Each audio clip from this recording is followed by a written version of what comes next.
जो अभी तक रूट मिला है पुलिस को, उसमें साफ है कि रविवार को रात को करीब 2 बजे अल-फलाह यूनिवर्सिटी से निकल गया था डॉक्टर उमर I-20 कार में और दिल्ली में दाखिल हुआ था करीब सुबह 8 बजे और उसने धमाका किया था शाम को 6:55 पर। लेकिन उसके जो बाकी साथी हैं उनकी धरपकड़ के बाद और भी कई लोगों की गिरफ्तारी हुई है, जिसमें सबसे महत्वपूर्ण हो जाती है डॉक्टर शाहीन शाहिद, जिनके भाई परवेज अंसारी को भी पुलिस ने हिरासत में ले लिया है। परवेज को लखनऊ से गिरफ्तार किया गया है। उस दौरान यूपी एटीएस मौजूद थी और साथ ही साथ जम्मू कश्मीर पुलिस भी मौजूद थी। करीब 5 घंटे तक घर पर पूछताछ हुई थी डॉक्टर परवेज से। उसके बाद उसे डिटेन किया गया है और जिस तरह से डॉक्टर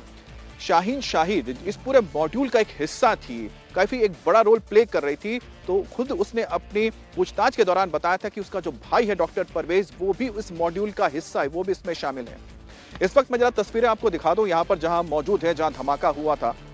और मेरे पीछे आप देख सकते हैं यही वो जगह है जहां 10 तारीख शाम को 6:55 पर धमाका हुआ था। और जब यह धमाका हुआ था उस दौरान यहां पर काफी लोग मौजूद थे, लेकिन आप देख रहे हैं आसपास अभी भी आपको काफी कुछ जो नजर आ रही है बिखरी हुई चीजें, ये उसी धमाके की बात से हैं। और यहां पर कल लगातार पुलिस ने एविडेंसेस कलेक्ट किए हैं और करीब 42 एविडेंस यहां से कलेक्ट किए गए हैं, जिसमें सबसे महत्वपूर्ण है वो गाड़ी जिसमें धमाका हुआ था, वो है I-20 कार। और I-20 कार के जो आप देख सकते हैं टुकड़े वगैरह हैं और जो गाड़ियां डैमेज हुई थी, ठीक इस पर्दे के पीछे अभी भी रखा गया है, ताकि जो फॉरेंसिक टीम है लगातार इस पे जांच कर रही है और ये समझने की कोशिश कर रही है कि इस धमाके में आखिरकार कौन से विस्फोटक का इस्तेमाल किया गया था। अभी तक जो जानकार वो मान रहे हैं कि इसमें जो ट्रेसेस मिले हैं 2 केमिकल्स के मिले हैं, जिसमें एक अमोनियम नाइट्रेट है, एक दूसरा है। अब ये दूसरा केमिकल क्या हो सकता है, क्योंकि इसमें अमोनियम नाइट्रेट के साथ फ्यूल ऑयल की जरूरत पड़ती है ताकि धमाका किया जा सके। ये जरूरी नहीं है अमोनियम नाइट्रेट को इग्नेट करने के लिए आपको डेटोनेटर की जरूरत पड़ती है, इसके डेटोनेटर के अलावा भी से किया जा सकता है। और कई बार तो एसिड का भी इस्तेमाल किया जाता है ताकि उसको ट्रिगर किया जा सके और उसमें धमाका हो सके। और दूसरी एक बहुत महत्वपूर्ण चीज हो जाती है कि वो दूसरा केमिकल क्या हो सकता है, जिसको लेकर बताया जा रहा है कि एक है PTN और एक है स्टारमैक्स। ये 2 बहुत ही खतरनाक केमिकल माने जाते हैं, जिनका इस्तेमाल इससे पहले विदेशों में भी किया गया है, केमिकल धमाकों को करने के लिए या फिर इस तरह के धमाकों को करने के लिए। अब पुलिस के पास जो FSL की टीम की ओर से जो जांच रिपोर्ट आएगी, उसमें ये चीजें क्लियर हो जाएगी कि आखिरकार किस तरह के केमिकल का इस्तेमाल किया गया था। इसके अलावा जो 42 एविडेंसेस मिले हैं पुलिस को, उसके जरिए भी आगे की तफ्तीश की जा रही है। और इसमें महत्वपूर्ण है 2 जिंदा कारतूस भी पुलिस ने यहां से बरामद किया है। और जो कार है I-20 कार, उसका चेसिस, उसका बोनेट का हिस्सा और साथ ही उसके 2 टायर्स को लिया गया है ताकि जांच करके पता लग सके कि आखिरकार किस जगह पे इस ID को इम्प्रोजिव एक्सप्लोजिव डिवाइस को यहां पर इम्प्रोवाइज एक्सप्लोजिव डिवाइस को इसमें प्लांट किया गया था। अब दिल्ली धमाके की जांच में एक और बड़ा खुलासा यह हुआ है कि 30 से 40 दिन पहले विस्फोटक बरामद किया गया था और साथ ही मेडिकल कॉलेज से 4 किलोमीटर दूर दूसरा ठिकाना बनाया गया था और 3 से 4 खेपों में यह विस्फोटक लाया गया था, 3 से 4 खेपों में। तो ये बड़ी खबर निकलकर सामने आई है। 30 से 40 दिन पहले यह विस्फोटक फरीदाबाद पहुंच चुका था और जहां से करीब 350 पहले उसके बाद करीब 3000 किलो अमोनियम नाइट्रेट मिला था और जिसके जरिए IED बनाई गई थी, इम्प्रोवाइज एक्सप्लोजिव डिवाइस, और जिसका इस्तेमाल आगे भी किया जाना था। और एक I-20 कार में IED का इस्तेमाल किया गया था और जिसे सुइसाइड व्हीकल बॉन्ड बॉम्ब कहा जा रहा है। कुमार सोनू हमारे साथ जुड़ गए हैं। कुमार सोनू, इस वक्त आपके पास और क्या ताजा जानकारी निकलकर सामने आई है कि किस तरह से इस पूरे घटनाक्रम को अंजाम दिया गया था? और ये जो विस्फोटक है, बताया जा रहा है 30 से 40 दिन पहले ही फरीदाबाद पहुंचा था। देखिए 15 दिन पहले जो ये पूरा धमाका हुआ, उससे तकरीबन 15 से 16 दिन पहले जो है ये डॉक्टर मुजम्मिल को मिला था और उसने वो स्टोर करके रखा था फरीदाबाद। लेकिन अब जांच क्योंकि तेज हो गई है, जैसे ही कल NIA की टीम को जांच सौंपी गई तो NIA की टीम तुरंत मौके पे पहुंची और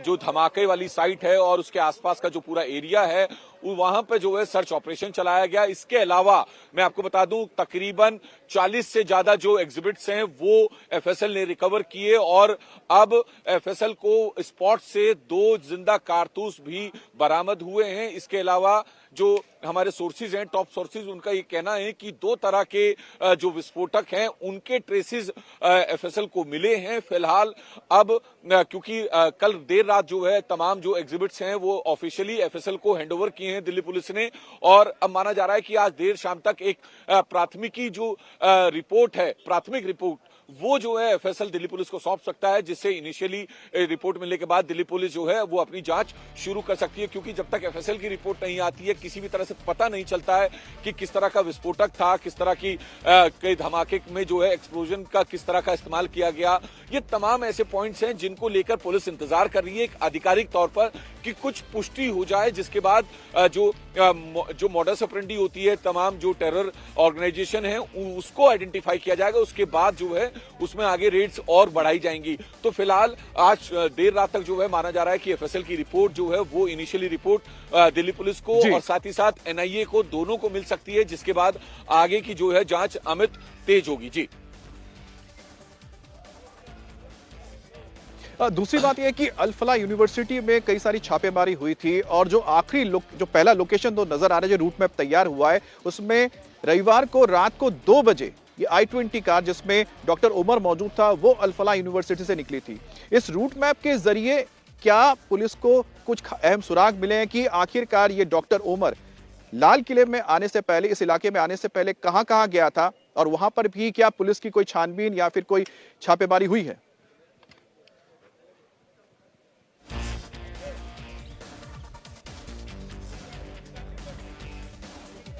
इलाका है, सुनहरी मस्जिद का इलाका है, इसके अलावा मयूर विहार की बात की जा रही है, और ओखला इंडस्ट्रियल एरिया, जो ओखला का एरिया है वहां के पेट्रोल पंप की बात की जा रही है। इसके अलावा बदरपुर टोल प्लाजा से इसने दिल्ली में एंट्री करी। ये तमाम ऐसे पॉइंट्स हैं। अब फिलहाल दिल्ली पुलिस जो है पूरी टाइमलाइन बना रही है इसके, दिल्ली पुलिस की स्पेशल सेल, क्योंकि जांच जो है एनआईए को दे दी गई है, तो आधिकारिक जांच तो एनआईए करेगी, लेकिन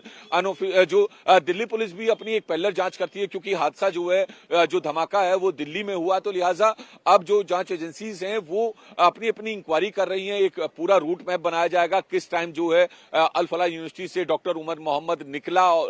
I-20 कार लेकर किस रूट से होते हुए आया, बीच में उसे कौन कौन मिला, किस किस से उसने फोन पर बात की, क्योंकि जाहिर सी बात है उसके पास फोन भी होगा। अब धमाके में उसका फोन पुलिस को मिला या नहीं मिला, ये एक अलग बात है। फिलहाल उस फोन की भी तलाश है, और साथ ही साथ अगर फोन गाड़ी में ब्लास्ट के दौरान खत्म हो गया, बेकार हो गया, जल गया, तो उस फोन में नंबर कौन सा था, मोबाइल नंबर जो है वो निकालना एजेंसीज के लिए बड़ा जरूरी है, क्योंकि जो डॉक्टर मुजम्मिल है वो भी फोन यूज कर रहा था, तो वो डॉक्टर उमर मोहम्मद के साथ संपर्क में होगा लगातार, तो उनके सीडीआर से जो है डिटेल निकाली जाएगी, जिसके बाद जो डॉक्टर उमर मोहम्मद है उसकी सीडीआर डिटेल निकाली जाएगी, जिससे पता लगाया जा सके कि वो धमाके से पहले किस किस व्यक्ति के साथ संपर्क में था, क्या बात हुई, कितनी देर बात हुई, किस किस लोकेशन पर बात हुई। क्योंकि ये भी कहा जा रहा है कि ये पैनिक अटैक था, तो क्योंकि जिस तरह का जो विस्फोटक गाड़ी में था उससे अमित इतना जरूर है कि कैजुअलिटी ज्यादा हो सकती थी। अगर जो है ये पैनिक अटैक था तो वाकई में जो है कैजुअलिटी ज्यादा हो सकती थी, लेकिन गनीमत ये रही कि सोनू, आपने एक बहुत अहम बात इसमें जो कही है वो है कि करीब 11 घंटे बिताए थे इस धमाके से पहले डॉक्टर उमर ने दिल्ली के अंदर I-20 कार में। इस दौरान वो किसके संपर्क में था, फोन के जरिए किससे लगातार बातचीत कर रहा था, ये पुलिस के लिए कई सारे अहम कड़ियों को खोलने में, कई सवालों के जवाब देने में मददगार होगा। साथ ही और कौन इसका हैंडलर था, कौन इसके संपर्क में था, वो कहां से हैंडल कर रहे थे, कहां से इंस्ट्रक्शन दे रहे थे, ये सारी चीजें खुलासे में आ जाएंगी जब सीडीआर हाथ में लगेगी, यानी कि कॉल डिटेल रिपोर्ट।